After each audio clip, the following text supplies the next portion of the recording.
Okay, in this video, I'm going to kind of go over my day trading philosophy, I guess you call it.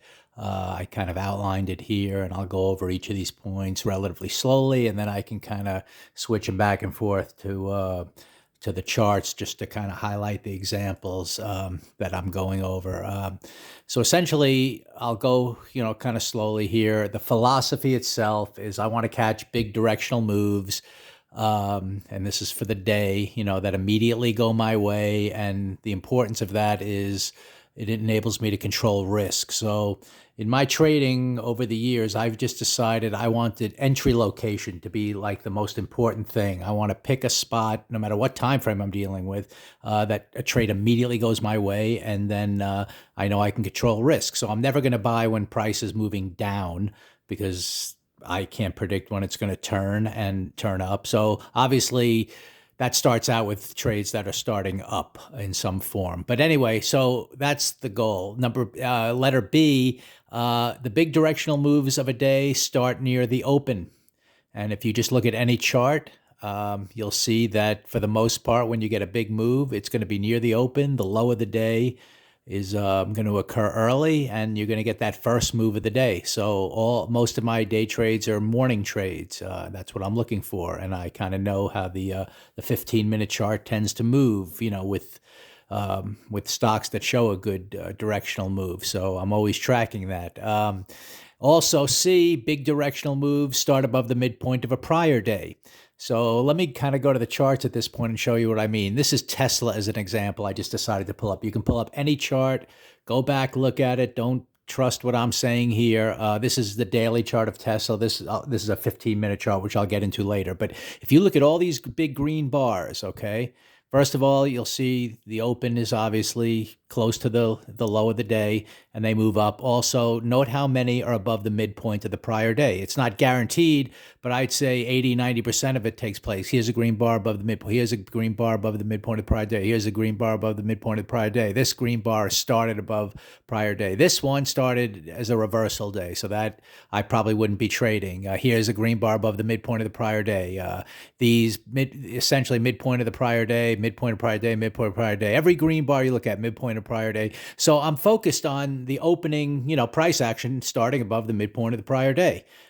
Keep that in mind. Also, if you look at all these red bars, I'm not going to say they all start. The bottom line is, even if this is the main point. If you look at a stock a day like this, where it looks like it started above the midpoint of the prior day, I'll go to the next section now, where the 15-minute chart will usually prevent you from taking a trade because it immediately starts down, and that's kind of part two. So let me go back to the list. You can see here, the big directional moves, not only do they start above the midpoint of the prior day, but if you look at D here on philosophy, they start as one of three ways. And these are the only three ways I'm really focused on. A 15-minute green bar one that then follows through, so I call that a green and go. Very first bar of the day. Sometimes you get a 15-minute bar that starts red but then goes to green, maybe in bar number two.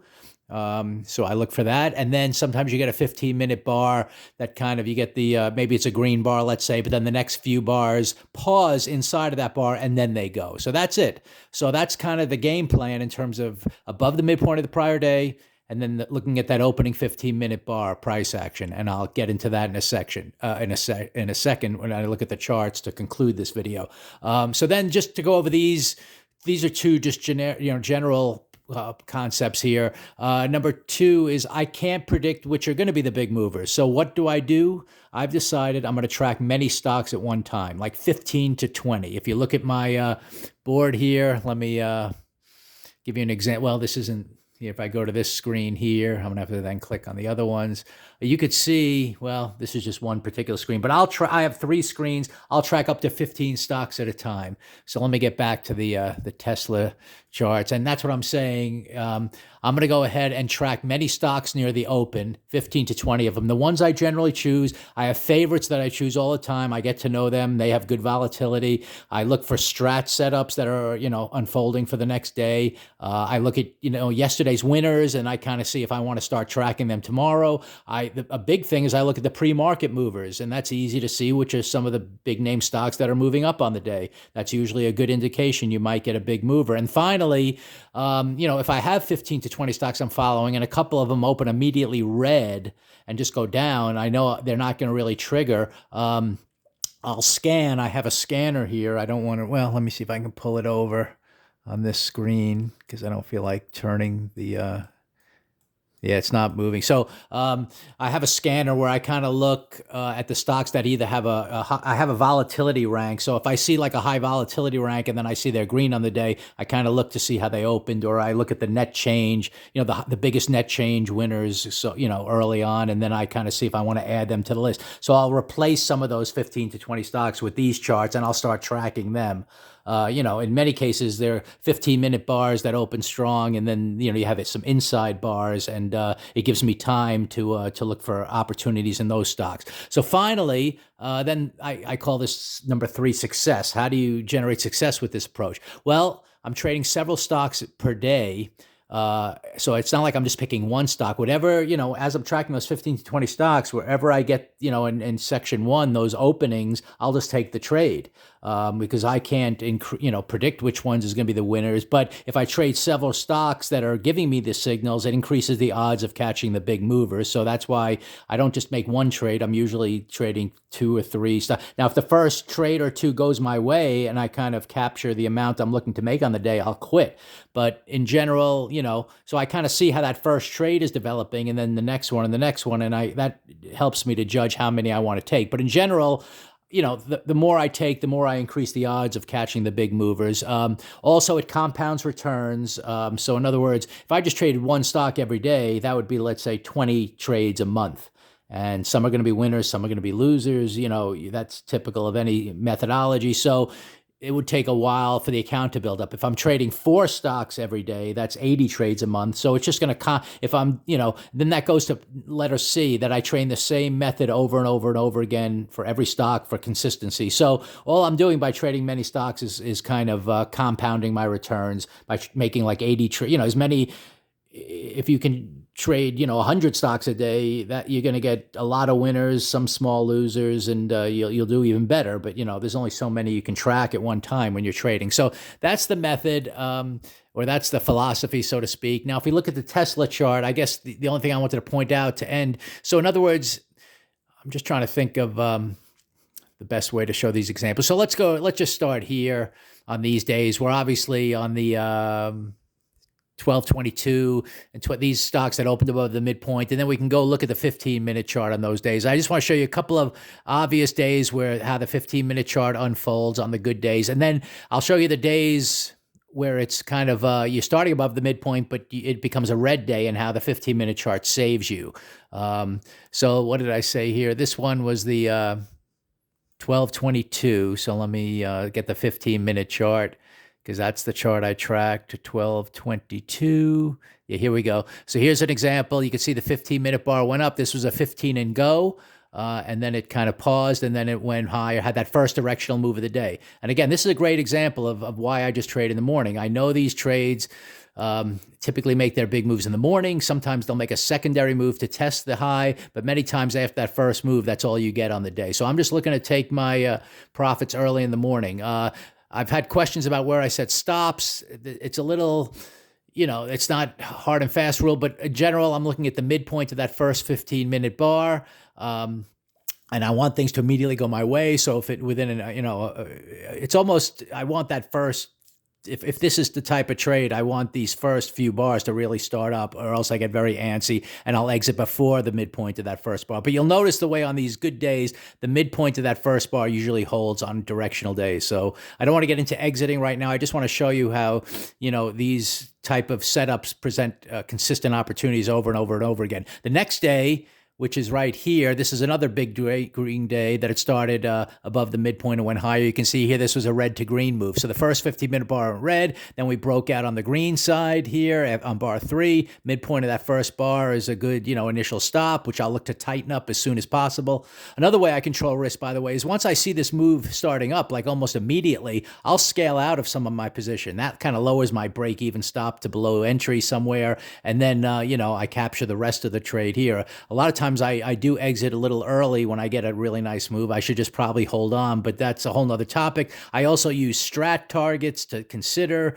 A lot of times, if you think about it, I might be getting in before, if this was a strat signal, let's say, above the high of the day, I might be getting in before that. So once I get the strat signal confirming, I kind of know, and I see the big move, I kind of know I'm going to get one push up and probably a pause and a second push up. So that's an indication sometimes when I'm following strat trades and I get a good opening price action to kind of hold on. But there's a lot of little subtleties involved with how I manage a trade. I'm just trying to show you the main thing here is, how I just overall, it's very simple. If you really think about it, go to any chart. In a second, I'll just flip up one other chart and just kind of show you how the big green days almost always start above the midpoint of the prior day, and how, the 15-minute price action almost kind of lead you to the big days. But and finally, let me show you one day where like here's a day where, it started above the midpoint of the prior day and obviously ended up a red day. So let's see what the 15-minute chart did on 12/28 as an example. And this is how you're mostly protected. So here's 12.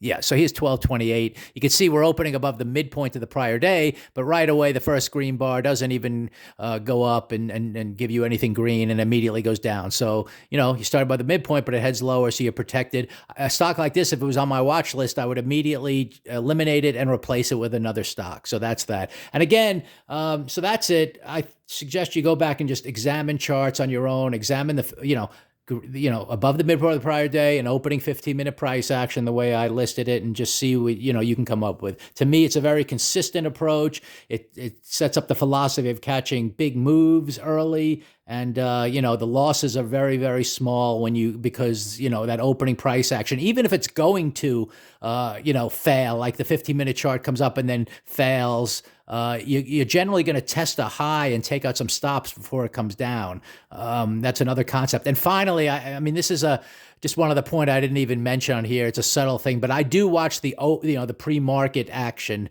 Let's just say, this is that. And I want that 15 bar to also generally be breaking above that first 15-minute of the overnight, the pre-market highs. But that's forgetting that, because I'm not even showing that here. It's just another filter I use. It tends to work. So keep that in mind if you're going to look. Also, or if it starts, a green bar starts below the pre-market highs, I kind of target that first area on the first couple of moves, and then on the first directional move, and then I see if we break through that. So that's a way sometimes, I know if we're starting green down here and just the first few bars just comes up to that pre-market high and then fails, I'll get out at kind of break even and not take a stop. So, that pre-market high is kind of an important reference point. And then finally, like I said, I would just flip to Qualcomm. I'll just flip to any chart here. And you could just, again, if you just look at any chart and look at these green bars, the big ones, note the way here above the midpoint of the prior day.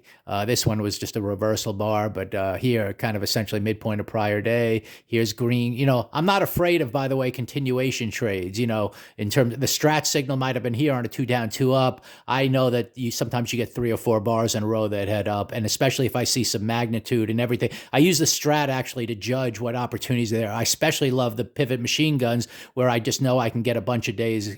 Sometimes it's one day up, but sometimes it's gonna take a few days. But anyway, that's another topic too, how you kind of judge which stocks to track, and I don't want to get into that here. So that's it. Again, I would, this is my entire philosophy, and it's just something to explore and see if it is helpful in any way, or might it fit into the game plan that you're using, or anything else. But essentially, I could tell you that it's a very consistent way to track, to look for buy trades, and if you just have the discipline to stick with it, you're going to be successful.